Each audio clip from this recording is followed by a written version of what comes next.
नमस्कार, मैं सनत कुमार पांडे, व्याख्याता electronics engineering, government polytechnic Lucknow. Principles of communication engineering की इस वीडियो श्रृंखला में एक बार फिर से आपका स्वागत करता हूं। आज के लेक्चर में हम लोग यूनिट 5 इस सब्जेक्ट का डिस्कस करेंगे, जो कि प्रिंसिपल्स ऑफ एएम मॉड्यूलेटर पे, और लेक्चर नंबर 2 होगा इस श्रृंखला का ये। तो आइए देखते हैं आज क्या क्या हम लोग डिस्कस करेंगे। सबसे पहले तो हम लोग जो लास्ट टर्न पे बेसिकली हम लोग कलेक्टर बेस मॉड्यूलेटर डिस्कस कर चुके हैं। ठीक है, उसमें आपने कलेक्टर का अलग कॉन्फ़िगरेशन डिस्कस किया था, फिर बेस का हम लोगों ने डिस्कस किया, फिर कलेक्टर बेस मॉड्यूलेटर का कॉम्बिनेशन एक डिस्कस किया कि जो चीजें कलेक्टर बेस की जो है, जैसे आपने देखा था कि कलेक्टर के केस में आपको हाई पावर सोर्स और लीनियरिटी वगैरह की प्रॉब्लम बेस में आ रही थी। तो लीनियरिटी इम्प्रूव मेंटेन रखना, और कैसे जो है हम इसको हमें मैसेज सिग्नल को एम्पलीफाई न करना पड़े आफ्टर द मॉड्यूलेशन या बिफोर मॉड्यूलेशन। तो इन दोनों का हम लोगों ने एक सम्मिलित प्रयास देखा था कलेक्टर और बेस सर्किट का, जिसके माध्यम से हम लोग कलेक्टर बेस मॉड्यूलेटर को जो है वो डिफाइन किए। ठीक है, तो इसी क्रम में हम लोग डायग्राम एंड वर्किंग ऑपरेशंस की बात करें तो आज के लेक्चर में हम लोग बेसिकली एएम मॉड्यूलेटर की ही श्रृंखला में स्क्वायर लॉ मॉड्यूलेटर और बैलेंस्ड मॉड्यूलेटर की चर्चा करेंगे। ठीक है, तो आइए देखते हैं स्क्वायर लॉ मॉड्यूलेटर क्या है। तो स्क्वायर लॉ मॉड्यूलेटर पढ़ने से पहले सबसे पहले वही प्रश्न कि व्हाट इज मॉड्यूलेशन। और जैसा हमने बताया था कि मॉड्यूलेशन एक प्रक्रिया है जिसके माध्यम से हम बेस बैंड सिग्नल को अपने कैरियर सिग्नल के ऊपर सुपर इम्पोज करते हैं, और उस बेस बैंड सिग्नल की इंस्टेंटेनियस वैल्यू के अकॉर्डिंग हम अपने कैरियर सिग्नल के एम्पलीट्यूड को वैरी करते हैं, तो इसको हम एम्पलीट्यूड मॉड्यूलेशन कहते हैं। अगर उसको हम फ्रीक्वेंसी को वैरी करते हैं तो हम उसको फ्रीक्वेंसी मॉड्यूलेशन कहते हैं, और इसके हम फेज को परिवर्तित करते हैं तो हम इसको फ्रीक्वेंसी मॉड्यूलेशन फेज मॉड्यूलेशन कहते हैं। ठीक है, तो इस तरीके से आपने देखा कि मॉड्यूलेशन बेसिकली क्या है। तो मॉड्यूलेशन क्या है? Modulation adding information to a carrier. कौन सी इंफॉर्मेशन? जो इंस्टेंटेनियस वैल्यू आपकी किसी मैसेज सिग्नल की है, उसको कैरियर सिग्नल में एडप्ट करने को ही हम लोग जो है वो मॉड्यूलेशन की प्रक्रिया कहते हैं। तो आइए हम लोग स्टार्ट करते हैं एम्पलीट्यूड मॉड्यूलेटर्स में। तो जैसा हम लोग लास्ट टर्न पे देखे थे कि there are two types of amplitude modulators. ठीक है, they are low level and high level modulators. तो लो लेवल मॉड्यूलेटर्स बेसिकली क्या होते हैं कि low level modulators generate AM with small signals and must be amplified before transmission. हम low level modulators में कुछ डायोड बेस्ड या कुछ आपने देखा था कि ट्रांजिस्टर बेस्ड, ठीक है, तो ऑप एम्प बेस्ड, इस तरीके के कुछ मॉड्यूलेटर्स आपने लास्ट टर्न पे देखा था, जिनमें होता क्या था बेसिकली हम अपने मैसेज सिग्नल के हिसाब से अपने कैरियर सिग्नल को मॉड्यूलेट तो करते थे, बट उसको बिफोर द ट्रांसमिशन हमें एम्पलीफाई करना पड़ता था। क्यों? क्योंकि इसका जो मॉड्यूलेशन लेवल है, उसकी जो पावर है वो इतनी परफेक्ट पावर नहीं है, उतनी सुफिशिएंट पावर नहीं है कि उसको ट्रांसमीटर से रिसीवर तक बिना किसी एम्पलीफिकेशन की प्रक्रिया करे सिग्नल को भेजा जाए। अगर हम सिग्नल को ऐसे भेज देते हैं तो जो चैनल्स में हमारी बहुत सारे नॉइजेस होंगे, बहुत सारे एटेन्यूएशंस की प्रक्रिया हो रही होगी, उसके कारण चैनल का हमारा नॉइज का पोर्शन क्या होगा, थ्रेशोल्ड को क्रॉस कर जाएगा, और मूलभूत जो इंफॉर्मेशन हमारी मैसेज सिग्नल की थी वो आपका ट्रांसमीटर पे रिसीवर पर नहीं पहुंच पाएगी, और ऐसी प्रक्रिया को हम कम्युनिकेशन नहीं कह सकते हैं। ठीक है, तो इस तरीके के जो भी हमारे एएम के मॉड्यूलेटर्स हैं, जिनमें हम कैरियर के एम्पलीट्यूड को मॉड्यूलेट कर रहे हैं according to the instantaneous value of the message signal, और उनकी पावर हमें लो है आउटपुट पे, तो हम ऐसे को जो है वो लो लेवल मॉड्यूलेटर की कैटेगरी में सेग्रीगेट करते हैं। और ऐसे मॉड्यूलेटर्स की जो आउटपुट पे हमें परिणाम मिलता है, उनको हम बिफोर द ट्रांसमिशन क्या एम्पलीफाई करते हैं एम्पलीफायर के थ्रू। अब वो आपके अकॉर्डिंग जो है रिगार्डिंग जैसा आपका रिक्वायरमेंट हो, आपके आरएफ एम्पलीफायर हो सकते हैं। ठीक है, तो बेसिकली आरएफ सिग्नल को अगर ट्रांसमिट करना है तो हम आरएफ एम्पलीफायर का यूज करेंगे, या जिस टाइप को हमें रिक्वायरमेंट होगी हम उस टाइप का एम्पलीफायर आउटपुट पे यूज करके सिग्नल को भेजेंगे। ठीक है, नेक्स्ट जो आपका कैटेगरी थी वो थी हाई लेवल मॉड्यूलेटर्स का। तो हाई लेवल मॉड्यूलेटर्स में जैसे हम लोग कलेक्टर बेस्ड मॉड्यूलेटर पढ़ चुके हैं, उसमें आपने देखा कि जो मॉड्यूलेशन की प्रक्रिया है, ठीक है, तो high level modulator produce am at high power levels, ठीक है। इनका जो आफ्टर द मॉड्यूलेशन हमें सिग्नल प्राप्त होता है, मतलब जब हम अपने मैसेज के अकॉर्डिंग अपने कैरियर सिग्नल को हम मॉड्यूलेट, उसके एम्पलीट्यूड को मॉड्यूलेट कर लेते हैं, तो जो हमें मॉड्यूलेटेड सिग्नल मिलता है उसकी जो पावर होती है इतनी सफिशिएंट है कि हम उसको ट्रांसमीटर से रिसीवर तक जो है बिना किसी एक्स्ट्रा एम्पलीफिकेशन की प्रक्रिया के जो है हम भेज सकते हैं, ठीक है। तो इसी क्रम में हम लोगों ने एक कलेक्टर बेस्ड एम्पलीफायर जो आपके सिलेबस में भी है उसकी हमने चर्चा की। और आज के लेक्चर में हम बेसिकली जो है इसमें जो दो हमारे और स्क्वायर लॉ और बैलेंस मॉड्यूलेटर हैं इनकी चर्चा करेंगे। तो स्क्वायर लॉ मॉड्यूलेटर की अगर मैं बात करूं तो बेसिकली इसमें होता क्या है कि सिंपल पहले जो हमारा मैसेज सिग्नल होता है, ठीक है, मैसेज सिग्नल को हम किसी समर या एडर के थ्रू जो है पहले उसको ऐड कर लेते हैं, किसके साथ, अपने कैरियर सिग्नल के साथ, ठीक है। फिर हम एक ऐसी स्क्वायर ला डिवाइस यूज करते हैं। बेसिकली हम हमारे पास कई सारे ऐसी आइडेंटिटीज हैं, ऐसे एलिमेंट्स हैं जो स्क्वायर ला वेव फॉर्म्स फॉलो करते हैं, स्क्वायर ला कैरेक्टरिस्टिक फॉलो करते हैं, उनको हम यूज करते हैं। जैसे छोटा सा एग्जांपल, हमारे पास डायोड है, वो भी लीनियर कैरेक्टरिस्टिक ना फॉलो करके स्क्वायर ला डिवाइस कहा जाता है। तो हम उसके इनपुट पे क्या करेंगे, जो हमारा एडर के थ्रू हमें आउटपुट मिल रहा है उसको हम बेसिकली क्या करेंगे, जो है उसके इनपुट पे कनेक्ट कर देंगे, ठीक है।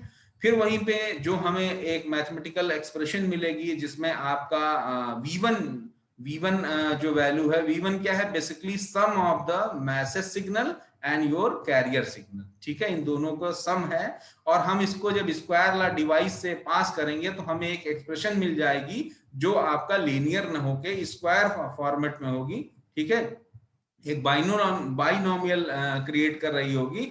और फिर जो हमें सिग्नल मिलता है इसके आउटपुट पे V2। अब V2 में क्या है कि बहुत सारे आपको टर्म्स आएंगे, तो उसमें से कुछ को हम बैंड पास फिल्टर के थ्रू पास करेंगे। बैंड पास फिल्टर का बेसिकली काम यहाँ क्या है, जो useful band of the transmission है हमारा, हम उसके सिग्नल को जो है उसमें से कैसे फाइंड आउट कर लें और सबको रिजेक्ट कर दें, ठीक है। तो यूजफुल सिग्नल को एक्सेप्ट करेंगे और बाकी सिग्नल को हम यहाँ पे रिजेक्ट करेंगे, और इस तरह से हमें एक सिग्नल मिल जाएगा ST। और यही ST आपका क्या है, जो है स्क्वायर लॉ मॉड्यूलेटर के थ्रू जो है आपको मॉड्यूलेशन की प्रक्रिया के उपरांत एक सिग्नल प्राप्त हुआ, ठीक है। तो ये था आपका पूरा जो ब्लॉक डायग्राम है वो आपका स्क्वायर लॉ मॉड्यूलेटर का है। और स्क्वायर लॉ मॉड्यूलेटर की अगर हम फंक्शनिंग को डिस्कस करें तो जो है आपने इसका एक डायग्राम के थ्रू हमने इसको समझने का प्रयास किया।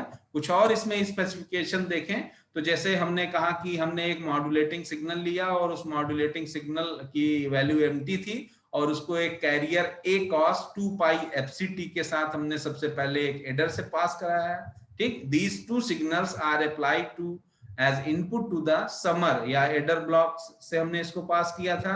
फिर यहीं पे क्या हुआ, this summer block produce an output which is the addition of the modulating and the carrier signal। वो दोनों का एडिशन जो हमको मिला, ठीक है, उसकी मैथमेटिकल एक्सप्रेशन की बात करें तो क्या आएगी, VT की वैल्यू, जो आपने यहाँ पे VT सिग्नल देखा, V2 की वैल्यू क्या हो जाएगी, MT plus AC cos 2 pi fct, ठीक है। बिकॉज जो आपका ये यूनिट है, जो V1T सिग्नल है, ये आपका एक एडर के उपरांत मिल रहा है और इसने दोनों सिग्नल को क्या किया, सम कर दिया, इसका एडिशन कर दिया। फिर यही क्या है, this signal V1 is applied as an input to a non linear device. Non linear device की कैटेगरी में हमने बताया आपको एक एलिमेंट डायोड जो कि बहुत पॉपुलर है हम लोगों के बीच, उसको यूज किया। तो characteristic of the diode are closely related to the square law. जो इसके आउटपुट पे सिग्नल मिलेगा उसकी कैरेक्टरिस्टिक कुछ स्क्वायर लॉ टाइप की होगी। और V2 की हमको वैल्यू, जो आप इस डायग्राम में V2 की वैल्यू देख रहे हैं, ये V2 की वैल्यू आपको मिल जाएगी, V2 is equal to K1 V1T plus K2 V1 square T। तो देखिए क्या यहाँ पे आपका जो मैथमेटिकल एक्सप्रेशन है वो क्या हो गई, अब क्वाड्रेटिक हो गई, ठीक है। V1 का स्क्वायर फॉर्मेट मिल गया और ये नॉन लीनियर बिहेवियर शो कर रही है। अब इसकी लीनियरिटी खत्म हो गई, ठीक है, इसलिए हम इसको बोल रहे हैं कि ये हमें एक नॉन लीनियर एक्सप्रेशन मिली है। अब इस एक्सप्रेशन में हम v1 की वैल्यू रखें, और v1 की वैल्यू आपने देखा था कि क्या थी, v1 की वैल्यू थी आपका mt प्लस जो आपका carrier signal means ac cos 2 pi fct, ठीक है। तो यहां पर अगर अब इसको हम रखें और इसको मैथमेटिकली एक्सपेंड करें, ठीक है, यहाँ पे k1 और k2 बेसिकली क्या है, प्रोपोर्शनैलिटी कांस्टेंट है, ठीक है, प्रोपोर्शनैलिटी कांस्टेंट्स हैं। और अगर हम इस इक्वेशन में अगर v1 की वैल्यू रख दें तो हमको एक एक्सप्रेशन मिल जाएगी जो कुछ इस तरीके से होगी, v2t is equal to k1 into mt plus ac cos 2 pi fct plus k2 और into mt plus ac cos 2 pi fct का होल स्क्वायर। तो ये बेसिकली क्या है, आपका v1 की वैल्यू मैंने रख दी है, ठीक है। अब इसको अगर हम और जो है वो एक्सपेंड करें, ठीक है, तो देखते हैं इसमें इसको मैथमेटिकली अगर हम और इसका एक्सपेंशन करें तो कुछ टर्म्स आपको मिलेंगे इस तरीके से, ठीक है। अब इसमें देखिए कि इसको हमने जब सॉल्व किया तो आपको मैथमेटिकल एक्सप्रेशन मिल गई v2 की k1 mt plus k1 ac cos 2 pi fct plus k2 m square t k2 ac square cos square 2 pi fct plus 2k2 mt cos ac cos 2 pi fct, ठीक है। इसको आप लोग जो है इसको और सॉल्व करिए, ठीक है। इसको के यहाँ पे जो है वो शुरू की जो एक्सप्रेशन है एज इट इज आ जाएंगी, that is k1 mt plus k2 m square t plus k2 ac square cos square 2 pi fct, और k1 ac अगर आप कॉमन लेंगे तो जो आपका टर्म बन जाएगा that is 1 plus 2k2 upon k1 mt और cos 2 पाई fct। तो जो आपका ये लास्ट एक्सप्रेशन बन रही है, आप इसको अगर ध्यान से देखें तो आपने पहले जो सिस्टम पढ़ा था एम्पलीट्यूड मॉड्यूलेशन की, बेसिकली आपका जो एम्पलीट्यूड मॉड्यूलेशन का जो प्रोसेस था वो कुछ इसी तरीके का था कि इसमें जो एक्सप्रेशन आप देख पा रहे हैं इसमें क्या है कि आपका कैरियर का जो एम्पलीट्यूड है, जो एसी कैरियर का एम्पलीट्यूड है वो मॉड्यूलेट किसके अकॉर्डिंग हो रहा है, mt के अकॉर्डिंग, ठीक है। तो पूरा जो हमारा ये सिस्टम है यही बेसिकली आपको क्या है, एएम मॉड्यूलेशन की एक्सप्रेशन दे रहा है। और ये जो टर्म है इसको आपको इसमें से रिमूव करना होगा, क्योंकि ये जो वैल्यू है वो आपका एएम मॉड्यूलेशन की वैल्यू नहीं है। एएम मॉड्यूलेशन में हमने क्या बताया था, मैसेज सिग्नल के अकॉर्डिंग जो है हम अपने कैरियर सिग्नल को क्या कर रहे हैं, मॉड्यूलेट कर रहे हैं। तो इस तरीके से आपने देखा कि कैसे आपका सिस्टम जो है वो एक एएम मॉड्यूलेटेड सिग्नल प्रोवाइड कर रहा है स्क्वायर लॉ मॉड्यूलेटर के थ्रू, ठीक है। तो यहां पर हम क्या करें कि जो हमारे रेस्ट ऑफ द टर्म है इनको हम क्या करें, सप्रेस कर दें। कैसे सप्रेस करेंगे, इसी पर्पस के लिए हमने क्या यूज किया था, बैंड पास फिल्टर, ठीक है। डायग्राम में आपने देखा होगा तो हमने सबसे लास्ट यूनिट जो है वो बैंड पास फिल्टर की यूज की थी, ठीक है। ये जो V2T सिग्नल था इसको हमने कहां से पास किया था, बैंड पास फिल्टर से। तो बैंड पास फिल्टर क्या करेगा, वही जो अनवांटेड टर्म्स हैं या जिनकी रिक्वायरमेंट हमको नहीं है इनको क्या करेगा, सप्रेस कर देगा और सिर्फ पास किसको होने देगा, k1 ac 1 plus 2k2 upon k1 mt into cos 2 pi fct। और यही जो है सिग्नल आपका जो है वो एक मॉड्यूलेटेड सिग्नल होगा जिसको हम लोग st से रिप्रेजेंट करेंगे, ठीक है। तो the last term of the above equation represent the desired am wave and the first 3 terms of the above equation are unwanted, ठीक है, जिनका हमें यूज नहीं है इस पर्टिकुलर टास्क के लिए। तो इनको हमने क्या किया, सप्रेस कर दिया, रिमूव कर दिया। So with the help of the band pass filter we can pass only AM wave and eliminate the first 3 terms, ठीक है। और after passing to the band pass filter we achieve the expression ST is equal to K1 AC 1 plus 2K2 upon K1 MT cos 2 pi FCT। और यही आपका क्या है, square law modulator की जो है आउटपुट की एक्सप्रेशन होगी, ठीक है। तो इस तरीके से आपने देखा कि कैसे आपका सिस्टम जो है वो आपको एक एएम लॉ मॉड्यूलेटर के थ्रू जो है एक एएम मॉड्यूलेशन की इक्वेशन आपको प्राप्त होती है, ठीक है। अब इसमें कुछ टर्म है, जैसे हमने एक टर्म लिया कि 2k2/k1, तो इसको हमने रिप्लेस किया ka से, और ये आपका इसी को हम बोलते हैं एम्पलीट्यूड सेंसिटिविटी। ठीक है, कोई सिस्टम कितना सेंसिटिव है वो इसी फैक्टर से हम फाइंड कर सकते हैं। ठीक है, by comparing the output of the square law modulator with the standard am equation of am wave, we will get the scaling factor as k1 and the amplitude sensitivity k as k की value क्या है 2k2/k1। ठीक है, तो इस तरीके से आपने स्क्वायर लॉ मॉड्यूलेटर का कॉन्सेप्ट पढ़ा। अगला जो नेक्स्ट आपका मॉड्यूलेटर है दैट इज बैलेंस्ड मॉड्यूलेटर। ठीक है, अब बैलेंस्ड मॉड्यूलेटर की मैं बात करूं तो बैलेंस मॉड्यूलेटर बेसिकली है क्या? अ balance modulator is a circuit that generates a signal suppressing the carrier and leaving only the sum and different frequencies at the output।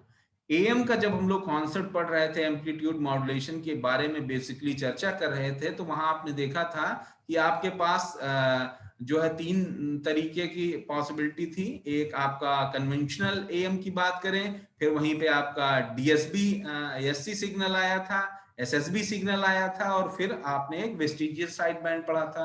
तो जो DSB सिग्नल था, DSB means double side band, ठीक है, with, और उसमें अगर हम SC add कर दें तो double side band with suppressed career, मतलब सिर्फ और सिर्फ जो हमारी एक्सप्रेशन है उसमें क्या है, हायर साइड बैंड और लोअर साइड बैंड, मतलब जो हमारा frequency term FC plus FM है और FC माइनस FM है वही प्रेजेंट है, और कैरियर का टर्म इसमें प्रेजेंट नहीं है। ठीक है, तो बैलेंस मॉड्यूलेटर से आप ऐसे सिग्नल को प्राप्त करेंगे। The output of a balance modulator can be further processed by filter और phase shifter circuitry to eliminate one of the side band resulting in the SSB signal। तो जब हम लोग AM जो है DSB SC या SSB SC सिग्नल देख रहे थे, तो हमने DSB SC बेसिकली क्या किया कि एक बैलेंस मॉड्यूलेटर का यूज करके जनरेट किया था, और फिर अगर हम उसमें फ्रीक्वेंसी सिलेक्टर लगा दें या फेज शिफ्टर लगा दें तो हम क्या प्राप्त करते थे, एक SSB सिग्नल प्राप्त करते थे। और SSB सिग्नल में आपने देखा था कि बेसिकली जो आपका सिस्टम होता था, उस सिस्टम में क्या होता था, एक तो सबसे पहले कैरियर नहीं प्रेजेंट होता था, कैरियर सप्रेस्ड होता था। ठीक है, और फिर जो दोनों साइड बैंड है उसमें से हमें कोई एक साइड बैंड चूज करना है। बेसिकली हम लोग higher order side band select करते हैं, क्योंकि आप जानते हैं कि फ्रीक्वेंसी और पावर का आपस में कोरिलेशन है, तो हम चाहते हैं जितना ज्यादा से ज्यादा फ्रीक्वेंसी की वैल्यू होगी उतना हाईली हमारा पावर का जो है सिग्नल होगा और उसे दूर तक ट्रांसमिट करना इजी होगा। तो इस तरीके से हम अपने लोअर साइड बैंड को सप्रेस कर देते हैं, हायर साइड बैंड को जो है वो सेफ रखते हैं। ठीक है, तो इसी सिस्टम को हम लोग SSB सिग्नल कहते हैं। ठीक है, और कुछ आपके बैलेंस मॉड्यूलेटर के IC टाइप यहाँ पे दे रखे हैं, जैसे आपका 1497 हो गया, 1597 IC हैं। ये बेसिकली क्या है, ये आपका बैलेंस मॉड्यूलेटर सर्किट ICs हैं। ठीक है, इनके हेल्प से हम बैलेंस मॉड्यूलेटर की प्रक्रिया को है संपन्न करते हैं। साथ में कुछ एनालॉग मल्टीप्लायर भी होते हैं जिनके थ्रू हम बैलेंस मॉड्यूलेटर का जो है कार्य ले सकते हैं। ठीक है, तो अगर मैं वहीं लैटिस मॉड्यूलेटर की बात करूं तो बैलेंस मॉड्यूलेटर की कैटेगरी का the popular and widely used balance modulator is the diode ring और लैटिस मॉड्यूलेटर। ठीक है, डायोड रिंग मॉड्यूलेटर की मैं बात करूं, ठीक है, तो ये पॉपुलर है बैलेंस मॉड्यूलेशन की प्रक्रिया के लिए। मतलब जब भी हमको AM सिग्नल बैलेंस मॉड्यूलेटर के थ्रू जनरेट करना होता है तो हम डायोड रिंग का जो हमारा लैटिस मॉड्यूलेटर है हम इसके थ्रू जो है वो प्रोसेस करते हैं। ठीक है, the lattice modulator consist of N input transformer and output transformer and 4 diodes connected in a bridge circuit. ठीक है, एक ब्रिज के फॉर्मेट में 4 डायोड जो है वो input transformer and output transformer के बीच में एक मैशिंग का निर्माण करते हैं, एक ब्रिज का निर्माण करते हैं, जिनके हेल्प से हम लोग AM सिग्नल को जो है वो जनरेट कर सकते हैं। ठीक है, the carrier signal is applied to the central taps of the input and output transformers. ठीक है, कैरियर कहाँ अप्लाई करते हैं, सेंटर पर, किसके, जो आपने सेंटर टैपिंग का जो ट्रांसफार्मर दो यूज किए हम उसके सेंटर टैपिंग पे अपने कैरियर को इनपुट और आउटपुट दोनों पोर्ट पे जो ट्रांसफार्मर यूज किए हैं उसमें कनेक्ट कर देते हैं। And the modulating signal is applied to the input transformer, ठीक है, जो इनपुट साइड में आपका ट्रांसफार्मर लगाया है उसके हम लोग जो टर्मिनल्स हैं उसमें मॉड्यूलेटिंग सिग्नल कनेक्ट कर देते हैं। And the output appears across the output transformer, output आपको कहां मिल गया, आउटपुट ट्रांसफार्मर जो आपने यूज किया है उस पे मिल गया। तो इस डायग्राम से आप देख सकते हैं जो भी हमने अभी तक डिस्कशन में किया कि कैसे आपका जो है वो बैलेंस मॉड्यूलेटर का यूज करके एम सिग्नल जनरेट होता है। तो इस सर्किट से आप इसको समझने का हम लोग प्रयास करें अगर, तो देखें ये जो आपका T1 ट्रांसफार्मर है इसको हम लोग बोल रहे हैं क्या, इनपुट साइड का ट्रांसफार्मर, और जो ये T2 साइड पर ट्रांसफार्मर है इसको हम लोग बोल रहे हैं आउटपुट साइड का ट्रांसफार्मर। अब इसमें हो क्या रहा है कि आपने 4 डायोड लिया और 4 डायोड जो है वो फॉरवर्ड वाइज में इनको आपस में कनेक्ट किया है 2 पोर्ट के रिगार्डिंग जो है, तो ये आपस में एक ब्रिज का निर्माण कर रहे हैं, ठीक है। और उस ब्रिज में आप अगर देखिए जो है तो जो है वो जो आपका D1 और D2 है, D3 है, D4 है, ठीक है। और जो आपका डायोड्स हैं ये बेसिकली क्या है कि ये वाला जो आपका फर्स्ट अगर हम पोर्ट की बात करें तो इस पोर्ट को अगर मैं जो है टर्मिनल ले लूं तो D2 और D4 एक सीरीज में कनेक्टेड है, ठीक है। और फिर आपका D1 और D3 जो है वो सेकेंड सीरीज फॉर्म कर रहे हैं, ठीक है। तो इस तरीके से क्या है कि जिस पोर्ट को हम सेलेक्ट करें, जिसके रेफरेंस में बात करें, उसके रेफरेंस में हम इसका फॉरवर्ड और रिवर्स बाइसिंग की बात कर रहे हैं, ठीक है। तो इस तरीके से फिर हमने क्या किया कि हमारा जो कैरियर सिग्नल था उस कैरियर सिग्नल को हमने इस जो हमने ट्रांसफार्मर यूज कर रखा है इनपुट और आउटपुट पर, इसकी सेंटर टैपिंग पे कनेक्ट कर दिया। सेंटर टैपिंग के मतलब आप समझते होंगे कि जो आपके ट्रांसफार्मर की कॉइल्स हैं उनके सेंटर पे हमने इसको कनेक्ट कर दिया। इसी प्रक्रिया को हम बोलते हैं क्या, सेंटर टैप। और ऐसे ट्रांसफार्मर जिनके सेंटर पे कॉइल की सेंटर पे कुछ इनपुट्स लगाए गए हों उनको हम सेंटर टैप ट्रांसफार्मर बोलते हैं। और इस तरीके से हम अपना जो मैसेज सिग्नल है दैट इज मॉड्यूलेटिंग सिग्नल, उसको जो हमारा इनपुट ट्रांसफार्मर है उसके जो है इनपुट पे दोनों जो आपके टर्मिनल्स होंगे उन पे कनेक्ट कर देंगे। और after the modulation half cycle में आपका जो है वो ये ऊपर वाली सर्किटरी जो है कंप्लीट होगी और नेक्स्ट हाफ साइकिल में ये नीचे वाली सर्किटरी कंप्लीट होगी। और इस तरीके से आप देखेंगे कि आपका जो सिस्टम है, ठीक है, वो क्या होगा, फर्स्ट हाफ साइकिल की अगर मैं बात करूं तो इस तरह से D1 और D3 का यूज करके और सेकेंड हाफ साइकिल में D2 और D4 का यूज करके ये आपका जो ब्रिज्ड डायोड का कॉन्फ़िगरेशन है वो आपको क्या करेगा, आउटपुट पे एक AM मॉड्यूलेटेड सिग्नल क्या करेगा, जनरेट करके देगा, जो कि कैसा सिग्नल होगा, DSB सिग्नल, मतलब डबल साइड बैंड सिग्नल। इसमें दोनों टर्म मतलब FC प्लस FM और FC माइनस FM का जो अपर साइड बैंड है और लोअर साइड बैंड है, दोनों आपको क्या हो जाएंगे, वो प्राप्त हो जाएंगे, ठीक है। तो इस तरीके से हम कह सकते हैं कि जो हमारा बैलेंस मॉड्यूलेटर है वो बैलेंस मॉड्यूलेटर के थ्रू जो है हम आउटपुट पे एक DSB सिग्नल को प्राप्त करते हैं जिसकी वैल्यू हमने V2 से रिप्रेजेंट की थी। अब इसी सिग्नल को हम अगर किसी पर्टिकुलर एक फ्रीक्वेंसी सिलेक्टर या हाई पास फिल्टर या ऐसा कोई फ्रीक्वेंसी सिलेक्टिव फिल्टर से पास कराएं और जिसकी कट ऑफ फ्रीक्वेंसी FC रख दें, तो क्या होगा, आपका जो अपर साइड बैंड होगा वो पास हो जाएगा और लोअर साइड बैंड क्या हो जाएगा, वो सप्रेस हो जाएगा, ठीक है। अगर हम हाई पास फिल्टर की बात करें तो ये क्या करेगा, इसकी कट ऑफ फ्रीक्वेंसी को अगर हम FC सिलेक्ट कर दें तो ये क्या करेगा कि जो FC प्लस FM वाला जो आपका पार्ट है, इससे जो आपका हायर साइड बैंड है वो तो क्रॉस कर जाएगा और FC माइनस FM वाला जो पोर्शन होगा इस एम्पलीट्यूड मॉड्यूलेटर के आउटपुट का, वो सप्रेस हो जाएगा। और इस तरह से आप SSB सिग्नल को जो है इससे भी जनरेट करा सकते हैं। एक इसी में लेटेस्ट टाइप बैलेंस मॉड्यूलेटर की अगर हम बात कर रहे हैं तो इसी में सेकेंड टाइप भी आपके पास है जिसमें कुछ ट्विस्टिंग करके डायोड को जो है आपस में कनेक्ट किया गया है, ठीक है। और ये भी बेसिकली इसमें भी आपके पास सेंटर टैप जो है वो ट्रांसफार्मर है T1 T2 जिनसे आपने अपने कैरियर को कनेक्ट किया और मॉड्यूलेटिंग सिग्नल इसके इनपुट पे किया और आउटपुट में आपने DSB सिग्नल को प्राप्त किया। तो इस तरीके से आपने देखा कि कैसे जो है वो हम बैलेंस मॉड्यूलेटर के थ्रू जो है एक DSB डबल साइड बैंड मतलब हायर साइड बैंड और लोअर साइड बैंड का कॉम्बिनेशन प्राप्त कर सकते हैं और फिर उसी से जो है हम एक सिंगल साइड बैंड भी प्राप्त कर सकते हैं। बेसिकली चाहे वो DSB-SC सिग्नल हो, double side band suppressed career हो, और या आपका जो है वो SSB सिग्नल हो, single side band suppressed career हो, तो ये दोनों आपके एम्पलीट्यूड मॉड्यूलेशन का ही बेसिकली कुछ अपडेशन है जो आपको ट्रांसमिशन पॉइंट ऑफ व्यू से कुछ इफिशिएंट पाथ प्रोवाइड करते हैं।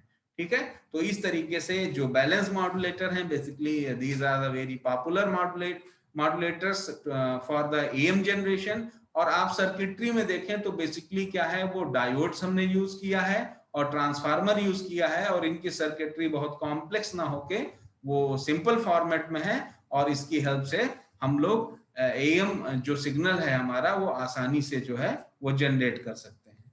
ठीक है, अब इसी में हम लोग अगर इसकी सर्किटरी के अलावा कुछ और जो है बैलेंस मॉड्यूलेटर की क्वालिटीज की बात करें तो जो आपका बैलेंस मॉड्यूलेटर लैटिस मॉड्यूलेटर्स हैं, the carrier sine wave is considerably higher in the frequency and amplitude than the modulating signal। ठीक है, तो हमने जैसा बताया कि कैरियर की फ्रीक्वेंसी क्या होती है, हायर होती है as compare to the amplitude then the modulating signal. ठीक है, तो यहाँ पर जो हमारा मॉड्यूलेटिंग सिग्नल मतलब आपका मैसेज सिग्नल है, तो मैसेज की फ्रीक्वेंसी और एम्पलीट्यूड को हम हाई रखने का प्रयास करते हैं। प्रयास क्या हमें रखना होता है, तभी हमारा सिग्नल जो है वो दूर तक ट्रांसमिट होगा।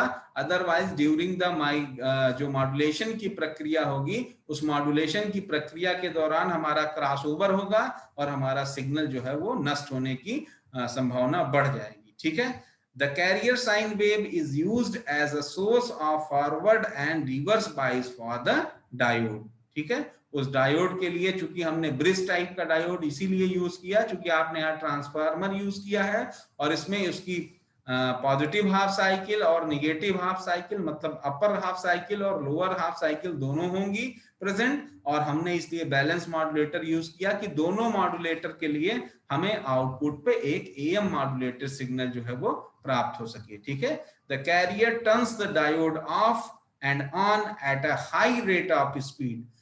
जैसे जैसे उनकी जो है वो फॉरवर्ड बाइस में होंगे तो ऑन माने जाएंगे और डायोड जब आपका रिवर्स बाइस में होंगे तो ऑफ माने जाएंगे, और उनकी थ्रेशोल्ड वैल्यू को हमको मेंटेन रखना है, इस चीज का ध्यान रखना होगा ड्यूरिंग द प्रोसेस। लेकिन ये प्रक्रिया जो ऑन ऑफ की है वो क्या है, बहुत स्पीड से हो रही है, जिस स्पीड से आपका AM सिग्नल का मॉड्यूलेशन हो रहा हो। ठीक है, the diode acts like switches that connect the modulating signal at the secondary of the T1 to the primary of the T2। ठीक है, तो आपने मैसेज सिग्नल कहाँ दिया था, ठीक है, T1 पे, और आउटपुट पे आपको क्या मिला, T2। तो बेसिकली जो ये हमारा एक ब्रिज कनेक्शन है डायोड्स का वो किस तरीके से वर्क कर रहा है, स्विचेज की तरह। जब आप इसकी एनालिसिस कर रहे थे तो आपने देखा था कि कभी ये फॉरवर्ड बाइज में काम करेगा, कभी रिवर्स बाइज में काम करेगा, कभी D1 D2 और कभी D1 D3 आपका फॉरवर्ड बाइज होंगे, कभी D2 D4 फॉरवर्ड बाइज होंगे।